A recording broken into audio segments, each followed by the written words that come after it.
Hello दोस्तों, तो आज मैं एक्सप्लेन करने वाली हूँ डू यू लाइक ब्रह्म का थर्ड एपिसोड।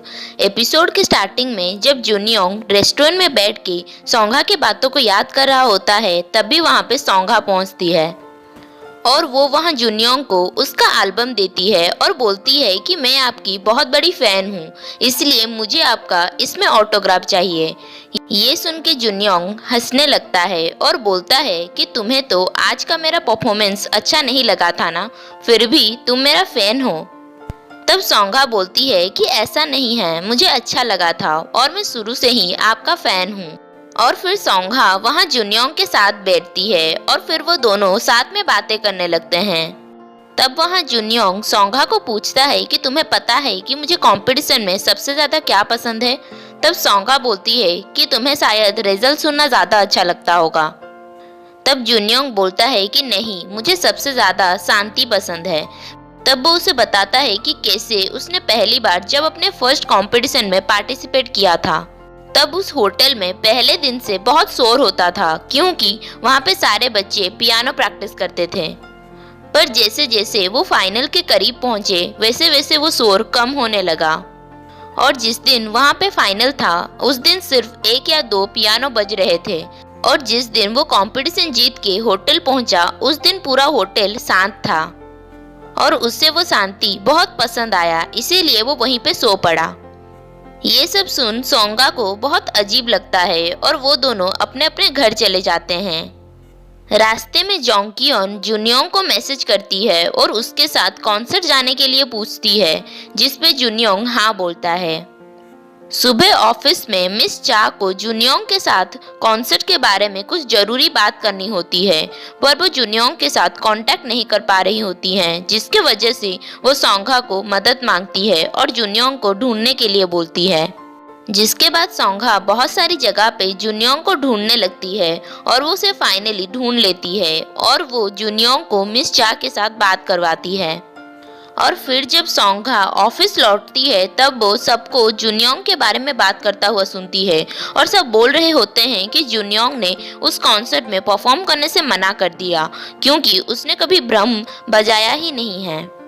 ये सुन सोंगा अपने चेयर में जाके बैठ के जुनियोंग और जोंगक्योन के बारे में सोचने लगती है और वो समझ जाती है कि शायद जुनियोंग जोंगक्योन को पसंद करता है।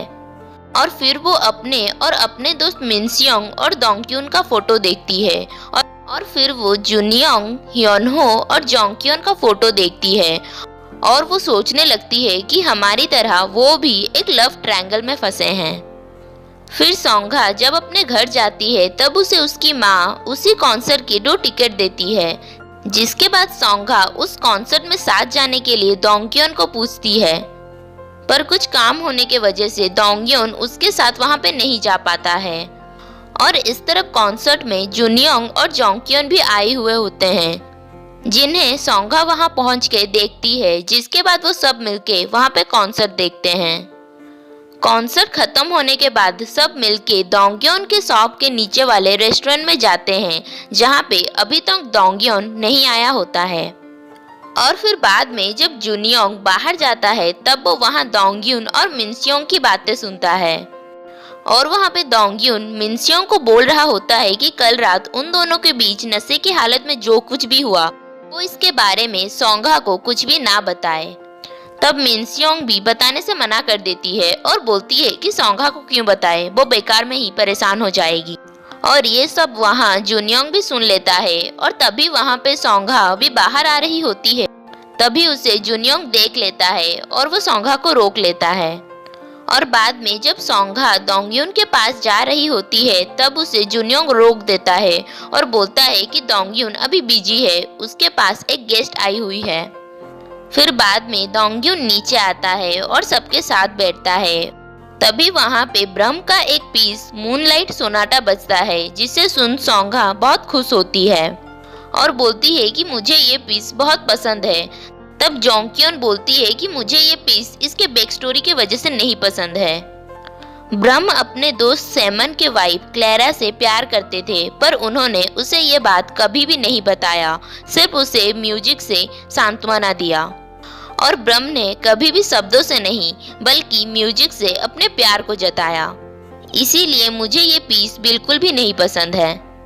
बाद में खाना खाने के बाद सोंघा डोंगयुन के शॉप में जाती है अपने वायलिन लेने के लिए, और तभी वहाँ सोंघा डोंगयुन को मिनस्योंग के बारे में पूछती है और बोलती है कि उस रात तुम दोनों ने पिया था ना साथ में। मुझे लगता है मिनस्योंग की हालत ठीक नहीं है, इसीलिए वो मेरे मैसेज का आंसर भी नहीं दे रही है। तब डोंगयुन बोलता है कि मुझे नहीं पता, और वो ज्यादा कुछ भी नहीं बोलता है। सुबह ऑफिस में डायरेक्टर और मिस चा मिलके कल्चरल फाउंडेशन की 50th एनिवर्सरी में जुनियोंग और ह्योनहो और जोंगक्योन के साथ वाले परफॉर्मेंस के लिए डिसाइड करते हैं। ऑफिस में सारे कॉलीग्स ह्योनहो और जोंगक्योन के बारे में बात कर रहे होते हैं, और वो सब बोलते हैं कि वो दोनों कितने सालों से एक दूसरे के साथ हैं, पर उन दोनों के बीच कोई बॉन्ड नहीं दिखता है, और मुझे तो लगता है कि वो कभी भी एक दूसरे के साथ शादी नहीं करेंगे।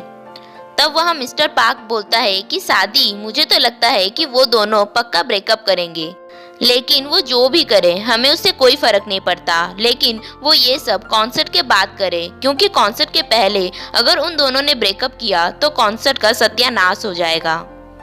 ह्योनहो और मिस चा जब मिल के डिनर कर रहे होते हैं, तभी वहाँ मिस चा ह्योनहो को बोलती है कि तुम तो जुनियोंग के यूएस वाले कॉन्सर्ट में नहीं जा पाए थे ना।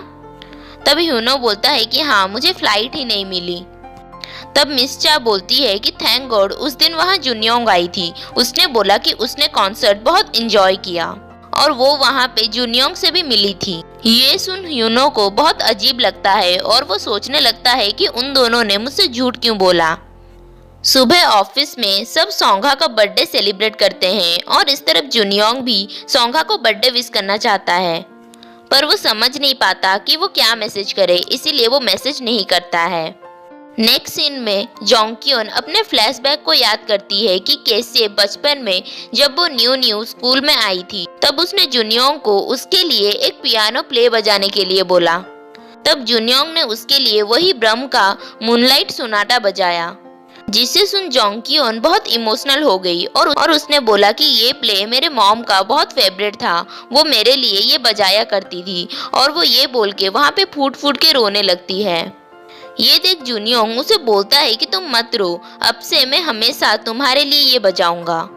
नेक्स्ट सीन में मिनस्योंग सोंघा को मिलने बुलाती है और उसे उसका बर्थडे प्रेजेंट देती है और बोलती है कि मुझे माफ करना, मैं तुम्हारे पार्टी में नहीं जा पाऊंगी क्योंकि वहाँ पे डोंगक्योन भी होगा। और फिर वो वहाँ रोने लगती है और उसे सब कुछ सच सच बता देती है, और उसे बताती है कि जिस दिन तुमने डोंगक्योन को कॉन्सर्ट में जाने के लिए बुलाया था, उस रात हम दोनों ने ड्रिंक करके सारे लिमिट क्रॉस कर दिए।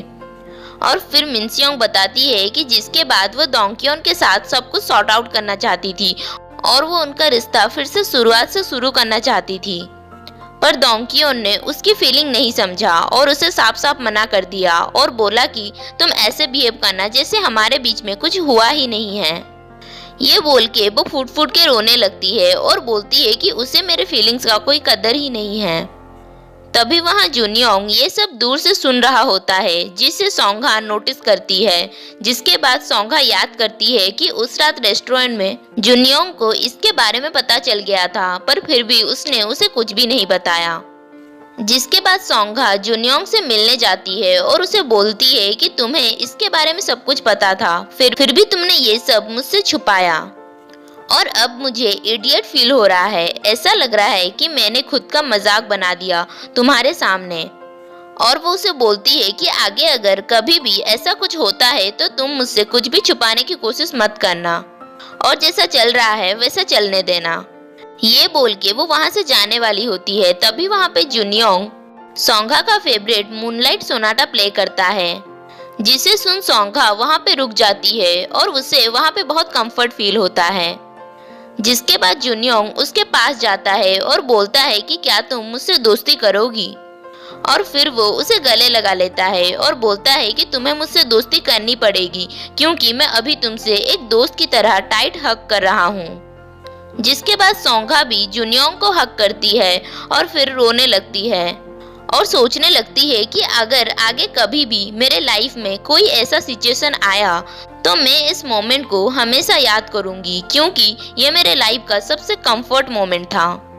और यहीं पे हमारा 3rd एपिसोड कंप्लीट होता है। अगर आपको ये वीडियो अच्छा लगा तो प्लीज़ लाइक, शेयर एंड मेरे चैनल को सब्सक्राइब करें। Thanks for watching.